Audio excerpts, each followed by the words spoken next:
I feel like the mind is in the brain is not where the memories reside, and that's not where the consciousness resides.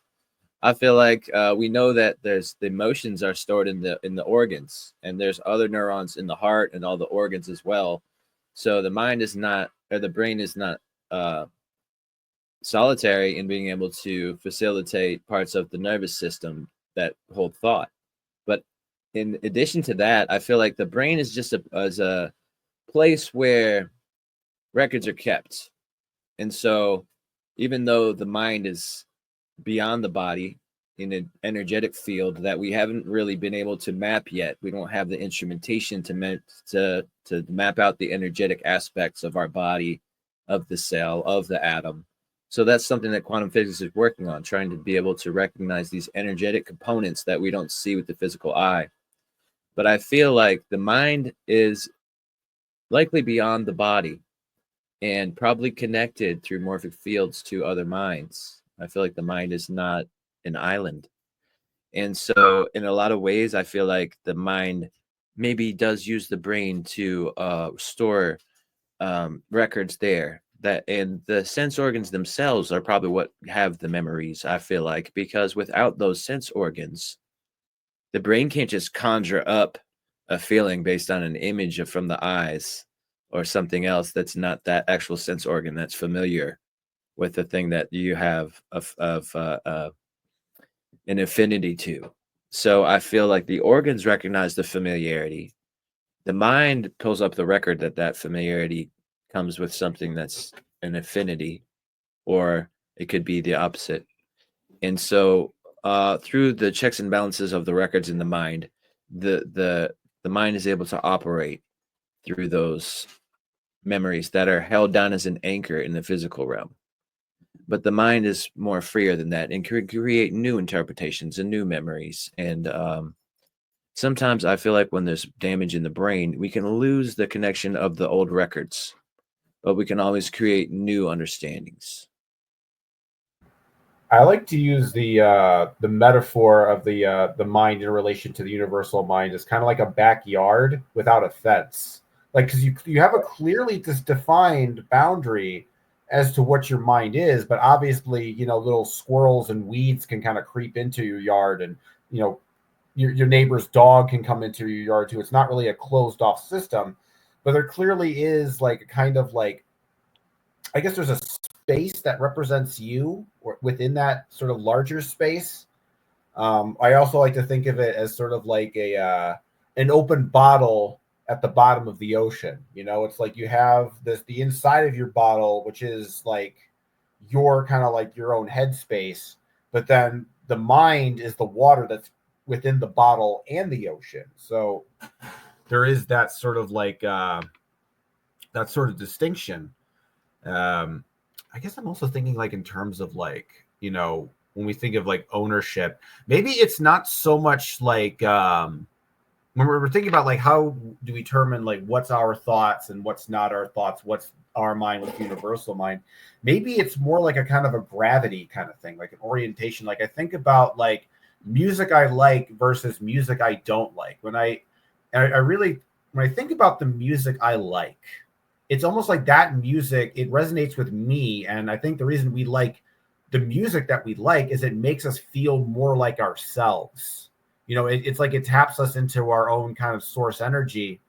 And I think that's kind of like what's interesting about music is everybody has like totally different tastes in terms of like what they like and what they don't like. And we all kind of like resonate with different energies, different frequencies. So like, and I guess I think of it in kind of a synesthetic sense, but I think this kind of helps you kind of like, figure it out. Like if you're somebody who really likes orange sounding music or music and like that just invokes the color orange, or you like orange things, your inner space is most likely going to be orange because that's kind of a reflection of your soul. So maybe you have like a certain frequency. No, actually, I think a magnet is a better metaphor. Like you have a certain frequency and things that have a similar kind of correspondence to you sort of are magnetically attracted to you. And that kind of creates like you're like your own sort of inner solar system. Like you're the sun and all the ideas that you kind of have are like the planets that sort of orbit around said sun.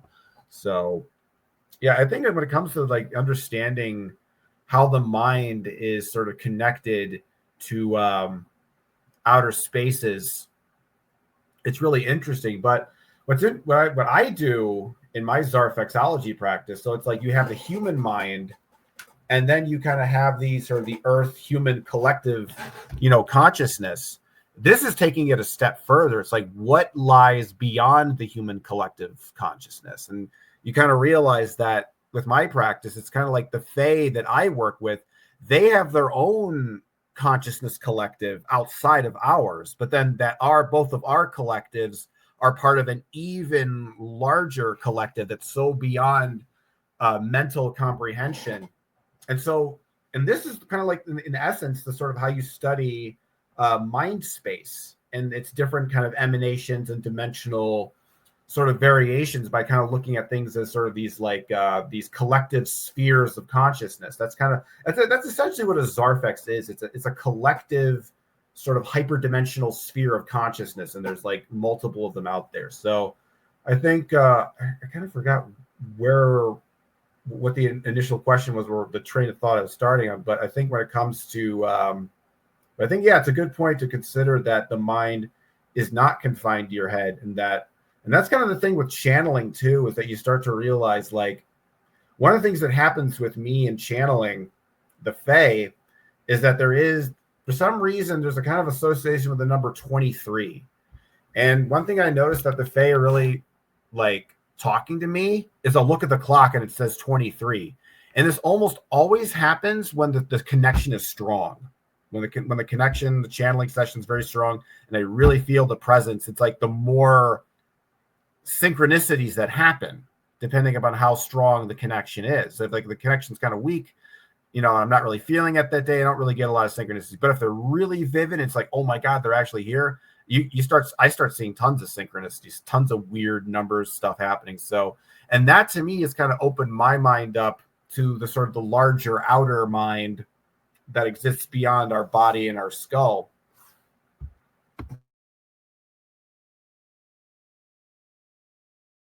Mic drop. Well, that Good. Please do, brother. Yeah, I've had kind of a channeling breakthrough here. It's just come to me that maybe the brain is the place where the programming resides, whereas the mind is the agent, able to explore. And so when somebody has a stroke and they cannot speak or walk anymore, they are able to learn how to speak and walk again. They have to do it like they're learning it all over again. The mind is still there and active, but the brain has been damaged. And so the programming has been damaged. And so in a lot of ways, the damage of our programming can really allow us to reprogram ourselves. And so when I had brain surgery in 2007 as a result of a head trauma, I was able to reprogram my life and became a different person. I was a person that was in deep inner turmoil, and it was self-wrought, and I was pushing it on others as well. And then when I had the chance to reprogram myself, I was able to unlearn everything that I had known and learn all these new things. And so it doesn't have to be a point where you have to learn to walk and speak again to be able to reprogram. When I came out of brain surgery, I was able to think and walk and speak fine, but I was then able to reprogram my brain with my mind. So I feel like there could be that understanding of the relationship between the two. The mind can operate without the brain, but the brain can help the mind refer to habits that will allow us to not have to use the mind as much. They say that when we use true consciousness, you're no longer using habits. You're no longer referring to familiar things that you usually do. When you're using true consciousness, you're reprogramming. And they say we don't do that much, only 5% of the time at most. Yeah, that's very interesting. I mean, much of reality is really this, what we're talking about. We're not really looking. Our memory is filling in the gaps. Our imagination is filling in the gaps. And when you stop and look, it's like you have an out-of-the-body experience. Okay, Yeah. so now that's interesting. The moment you stop and look, you have an out-of-the-body experience. Well, what does that tell you? Just stop with just consider it. Like you meet a friend and they say, hey, there's a mushroom brew. Have some of this. You have some of that and you're out of the body. Why? Because you started looking. Like the walls are breathing. The trees are spouting light. There's little patterns of energy around everything. Like, I'm not alone. Who are these little guys? Like, who are these little guys? And what are they doing here? What's that village doing? Why didn't I see that village there before? You know, like, what is going on? Like, am I in Smurfville or what happened? You know? And it's got to be careful not to go too high because, you know, Bush Whisperer is rocking his favorite suit today. And not as elegantly dressed as our dear brother Indy there. So I gotta be careful. Like, I'll be arrested if I stand up. But you know, there's definitely this notion. And what else was it that you said that was so poignant that really hit the bell? Oh yes, program. Okay, program. So we know what a gram is, right? Is it a telegram? No. A gram. I'm going to send a telegram. Yeah, a telegram. I'm going to send you a message. Communication. Telegram. But it's also mass. Grams. Yeah, gram.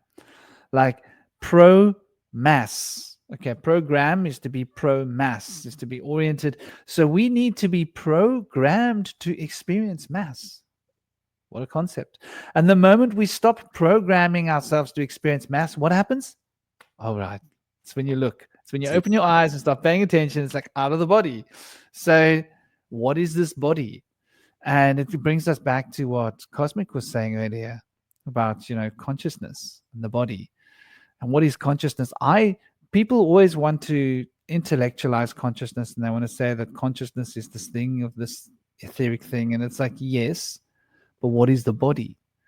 The body is programs of consciousness that we are experiencing. And we've become so reliant upon these particular programs of consciousness that we now feel ourselves embedded within the program, the matrix. So this matrix that we're experiencing, which seems to be such a limiting reality, is in like all those distinctions that Cosmic was also talking about, the separations, the boundaries, you know, this garden without a fence, right?